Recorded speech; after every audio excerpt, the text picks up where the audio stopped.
উচ্ছেদ সম্পৰ্কে কি কম মানে বহুত দুখৰ কথা। এইটো ৪২ বছৰ আগত বজাৰ কৰিছিল আৰু ৪২ বছৰৰ পৰা চৰকাৰে মহকুমা পৰিষদে নগাঁও মহকুমা পৰিষদে ভিটি আবণ্টন কৰিছে, বুজাই মহকুমা পৰিষদে আবণ্টন কৰিছে, আকৌ বিন্নাকান্তি আঞ্চলিক পঞ্চায়তে আবণ্টন কৰিছে। আপ টু ডেট 2014লৈকে 2025লৈকে খাজনা লৈছে, যোৱা বছৰ খাজনা লৈছে। এই খাজনাবিলাক কেনেকুৱা ল'লে গভৰ্ণমেণ্টে গ্ৰেজিং ৰিজাৰ্ভৰ ওপৰত? এতিয়া গ্ৰেজিং ৰিজাৰ্ভৰ নোটিছ দিছে যে এখন গ্ৰেজিং ৰিজাৰ্ভ আপোনালোকে দখল কৰিছে। আমিতো দখল কৰা নাই। ইয়াত 20,000 মানুহ আছে, 350ৰ ওপৰত ফেমিলি জড়িত আছে, কিন্তু সকলোৱে এজনে দখল কৰা নাই বজাৰখন।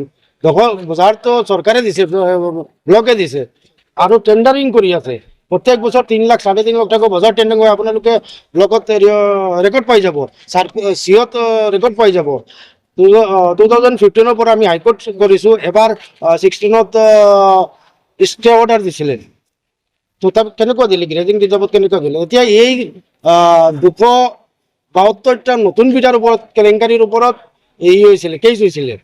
এতিয়া 350 বিঘা বেটিৰ ওপৰত কেনেকৈ, যিবিলাক 103টা পুৰণা বিটা আছিলে, খাজনা লৈছে মহকুমা পৰিষদে, সেইকেইটাৰ ওপৰত কেনেকুৱা উচ্ছেদৰ জাননী দিলে আৰু আমাক সময় দিয়া নাই।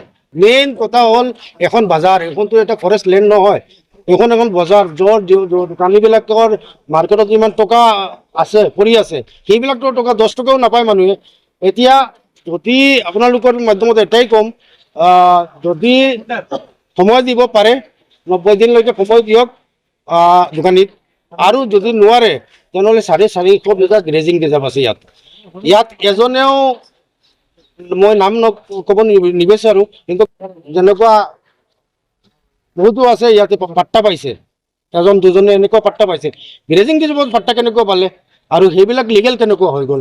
যদি বজাৰ এখন লিগেল নহয়, পাব্লিক এখন গ্ৰেজিং ৰিজাৰ্ভত 2011ৰ যিটো সুপ্ৰিম কোৰ্টৰ অৰ্ডাৰ আছে, সেইটোৰ অৰ্ডাৰৰ ওপৰত 25% ডি ৰিজাৰ্ভেশ্যন কৰি বজাৰ এলটমেণ্ট কৰিব পাৰে। সেইটো কৰিব, ডিচি ছাৰে কৈছে আমাক, আগৰ ডিচি ছাৰে, কিন্তু কৰিব পাৰে, কিন্তু তেওঁলোকে কৰা নাই। এইটো উচ্ছেদ কৰিছে, যদি উচ্ছেদ কৰিছে আমি সহায় কৰিম, 100% সহায় কৰিম, কিন্তু 450 বিঘা উচ্ছেদ কৰিব লাগিব।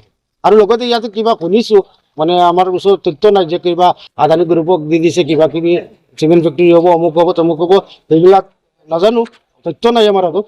শুনা পাইছোঁ কিবা ষড়যন্ত্ৰ হৈ আছে নেকি, সেইটোও হ'ব পাৰে। কিন্তু আৰু এটা কথা, দুখৰ কথা, আমাৰ যিজন MLA, 3 টাৰ্মৰ MLA, সেই MLAজন কাক ক'ম, আমাৰ মানে গাৰ্জেন নাই, এইখন সমষ্টিৰ কোনো গাৰ্জেন নাই। এই গাৰ্জেন নাই আৰু MLA নাই, PA নাই, তাৰ ওচৰত ফোন কৰিব কোনো ৰেছপন্স নাই।